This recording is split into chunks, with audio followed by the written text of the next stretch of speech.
So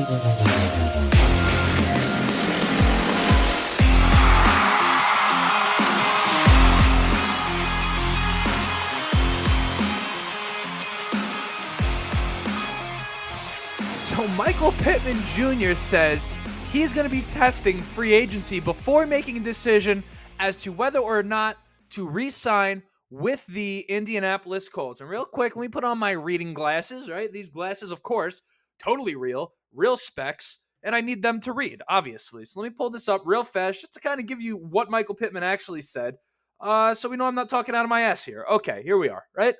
Michael Pittman. I made it this far, so I loved my 4 years here, but I would not be doing my due diligence if I didn't explore every option and find the best fit. Pittman then went on to say that he would not technically be displeased with making the salary that comes with the franchise tag, but that isn't necessarily what he is looking for this offseason. So let me ask you right now, what do you think of that? Now, I know there are some mixed opinions on Michael Pittman Jr., but what is it that you take from that right there? And I'll tell you, I was very, very close to titling this video, "The Colts Must Re-Sign Michael Pittman Jr. to a New Deal this offseason." While I didn't want to come to a conclusion too soon on this one, I am damn close to doing so. Now, there are a few things that are holding me back from doing that, one of which is the way I reacted to the Colts getting rid of Paris Campbell this offseason. I was absolutely furious when the Colts let Paris Campbell walk. Now, I admit I am guilty of being a Paris Campbell homer, right? I'm the type of guy that maybe is sometimes a little biased towards someone that I already liked out of the draft to begin with. Paris Campbell is really one of my favorite Colts to come around in the past few years. But lo and behold, we end up walking out of this past draft with Josh Downs, who seems like he's going to be everything we wanted Paris Campbell to be. And on top of that, by no means is Paris Campbell nearly as valuable as Michael Pittman is to this team, nor is he as accomplished. So I understand that's not a one-to-one comparison, but nonetheless, I do choose to have an open mind here. I want to be fair in my evaluation of this Michael Pittman Jr. contract situation that we're about to be walking into this offseason. I don't want to be so hard and fast on this one. Pause. Resume. So I said there were a few things, right? One of which was I want to kind of check myself because I know my reaction to Paris Campbell. I'm trying to learn from a past mistake. I briefly spoke about that, but the rest of the episode is for the other two things. And is predicated on, one, the franchise tag, right? Which I don't think is quite as simple of decision as people may think. I think most people would say, yeah, man, you just franchise tag him. It's simple. That's just how you go about the business, right? I don't think it's quite that simple. I want to explain a little bit more of that in the body of the episode. And the number two, of course, there is that number 15 overall pick in the NFL draft. Now, of course, we do know two things. We know plenty of things about Chris Ballard, but two things that we do know about Chris Ballard is, one, Chris Ballard likes to keep homegrown talent. He's been more than open about the fact that he wants guys that he drafts to get their contracts moving forward. That's just the way he likes to do business. And number two, we know that he has yet to draft a wide receiver in the first round since he became the general manager of the Indianapolis Colts. Now, that's not to say he would never do that under any circumstances, but we have many times, we could have used a receiver in the first round under Chris Ballard on a multitude of different occasions. So we do have to keep both of those two things I just said in mind when considering the likelihood of either of these options. But I do want to unpack all of this just for the sake of the discussion, right? I mean, this is the part where things get a little bit fun. During the season, it's kind of just, okay, we have a game coming up. Let's talk about the game. The game ends. Let's talk about the game, right? And that's kind of the content that we have. But the offseason becomes a lot more speculative, a lot more fun. And dare I say, there does become a little bit more to talk about. And that's kind of what I'm excited for. So let's get into this episode. But before we do, as always, have to introduce myself. My name is Justin.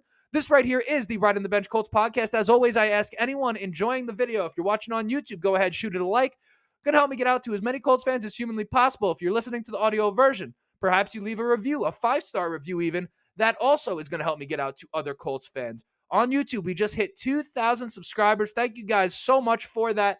Can't appreciate it enough, but we want to go to 3,000, want to go to 5,000, want to go to 10,000. So if you're one of the people that continues to come back and has yet to subscribe, my promise to you is that I want to make this the absolute best, most fun offseason that you have ever had following these Indianapolis Colts. I hope to assist in that through this show. Go ahead and subscribe if you want to follow along for that. But most importantly, let's just enjoy the episode, enjoy the process. This is the first off-season episode we're making about these Indianapolis Colts. So I want to start with the franchise tag because I do tend to get pushback a little bit on my view of this type of thing. Let me try to explain to the best of my ability, right? Now, I understand at the end of the day, right? We love to watch football. This is the game we love. This is like a fun thing. This is like an escape from reality. But at the end of the day, over all things, football is a business and a harsh one at that. We understand this. But when people think about that business, they tend to only consider the dollars and the cents. And for sure, that is a large part of the business. I can't deny that, right? But in business, it's not just about the money, right? There are no businesses without negotiations. There is no business without relationships. For example, imagine you're going to apply for a job, right? And you go and they send you, hey, we want to interview you this time, this day, right? So you go, you do your research online, you look at the Glassdoor or the Indeed, if any of you guys have ever done this before in the search of a job, and you kind of see guys who have worked there. I say guys, we were talking about football, guys or gals who have worked there in the past and kind of their opinions on how everything went, right? And all of a sudden you start seeing some reviews like, oh man, at the end of the year, I felt I worked really hard and they only gave me like a 1% raise, whatever it was, right? Do those types of things, when there's bad reviews about that employer, make you want to work there? No, right? That right there is something that is not dollars and cents that affects the business. I feel it's the same when you're talking about prospective free agents and players that you're trying to bring into your team. I think, or at least I would personally, I don't know if all these guys are this thorough, I, of course, would be looking at how that team has handled contracts in the past when I'm thinking about whether or not I want to go play for that organization, particularly one like Indianapolis. No disrespect to the city of Indianapolis, is not considered to be a big market. So if you go there, a lot of your money is going to come down to just the football. It's not like it's New York or California or Texas where you get all these media opportunities. Indianapolis, your money is all really tied to you playing for the Colts. So I truly feel when people think about these contract negotiations, they aren't quite considering that part of the business. Again, not just the dollars and cents, but there is a level of the relationships that you have with people that matters. Dave Portnoy, for those of you who don't know, founder of Barstool Sports, sold Barstool Sports to Penn National Gaming. This was about, 2 years ago or something like that. He ends up buying it back, and I'm about to paraphrase a little bit, but when they asked him about kind of his goals, right, for Barstool Sports, he said, listen, we're not profitable anymore, right? And my goal, he says, I've made all of my money. My goal isn't so much to turn this into, I'm not worrying about making my money anymore, right? I want this to be a great place to work. I just want to break even. And for Dave Portnoy, he's at a point in his life where he views that as the business. And this guy is one of the great moguls in all of America, in my opinion, right? So that is just kind of what I have to say about the parts of the business that don't have to do with the dollars and cents. And I feel like it's something to be considered, right? And you think back to the Jonathan Taylor contract negotiations, a time long, long ago where we thought that perhaps Jonathan Taylor had played his last snap as an Indianapolis Colts. And there was a time, a video I had seen of Michael Pittman Jr. being interviewed in the locker room. And while Pittman's going through this, or rather while JT is going through this, Michael Pittman gets asked about his contract, right? Him and JT, mind you, same draft class, second round picks. JT holding out on the same rookie deal that Michael Pittman Jr. is on. And when he was asked about it, Michael Pittman said that he was okay playing under his rookie contract, right? Michael Pittman was okay being the nice guy. Now, one thing that I felt like got missed in that, and perhaps I'm reading into it a little bit too deep, and perhaps you didn't interpret it the same way. This is my interpretation of what I heard him say. He did say, again, paraphrasing, that he is okay playing on the rookie contract because these things would just work themselves out, right? So he goes out there, he's a team player, balls out beyond belief, establishes himself as probably the most important skill position player, the most important weapon in the Indianapolis Colts offense. So he does everything that a good soldier would do, right?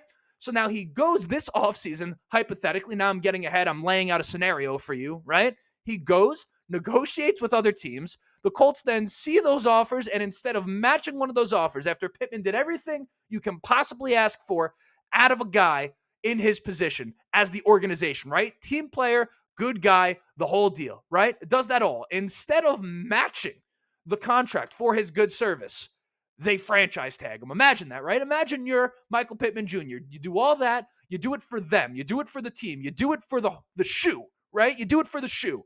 And instead of them giving you that long-term security that other teams who you have never played a snap for were willing to give you, they say, nope, we're going to franchise tag you. Now, let's say Michael Pittman gets upset with that. That's just sour grapes. He doesn't have a right to be upset about that. Now, I know, I understand. Listen, Michael Pittman Jr. is making far more money than most any of us will ever imagine making. So I understand there is a level of it's hard to have sympathy for him. This I get. But at the same time, that is a human being, and the money only matters so much. It all does become relative at some point. I mean, if you're Michael Pittman Jr. and they go ahead and take that direction, you got to wonder what exactly is the incentive to work with the organization in these types of things, right? If you act in good faith on your end towards the organization and they don't return it, why exactly would anyone ever act in good faith towards this organization if they don't feel like it's going to be reciprocated on the back end? Do you get my point? Do you get what I'm saying? I think that does become the complication with the franchise tag. Now, I know I said at the top of the show that Pittman says he would be okay with that money, but hey, I mean, listen, we had Jonathan Taylor once upon a time saying, oh, the contract will work itself out, right? Do you remember all that before you knew what he was holding out, right? People change their mind all the time, and they have the right to do so. Do we really want to subject ourselves to the possibility of another holdout, which he, of course, would have the option to do under the franchise tag? Do we want to subject ourselves to the possibility of that after a season where I think we all just realized we're a little bit closer than we thought we were? And for what? What would it all be for? To save 5% of the contract value? Is that what we would be just putting us through this tripe for, right? I mean, it's not like we're using it, right? To sit here and pretend that the Colts are out here spending every last penny of the salary cap would be dishonest at best, right? Dishonest at best. Now, I know, here come the bargain bin or right, the bargain bin Ballard comments, right? Keep in mind that this type of activity far predates Chris Ballard, but that's, a digression completely. I digress, right? We've got a rookie quarterback in Anthony Richardson. It is in our best interest right now, while we do not have to pay that guy, to have the best possible offense around him, right? Particularly in an offseason where we feel most of us are thinking about the defense, right? All of a sudden we end up in a situation where the offense is in a rut, right? Now let's get also, what am I saying? I lost my train of thought. We're back. Okay. The draft pick, right?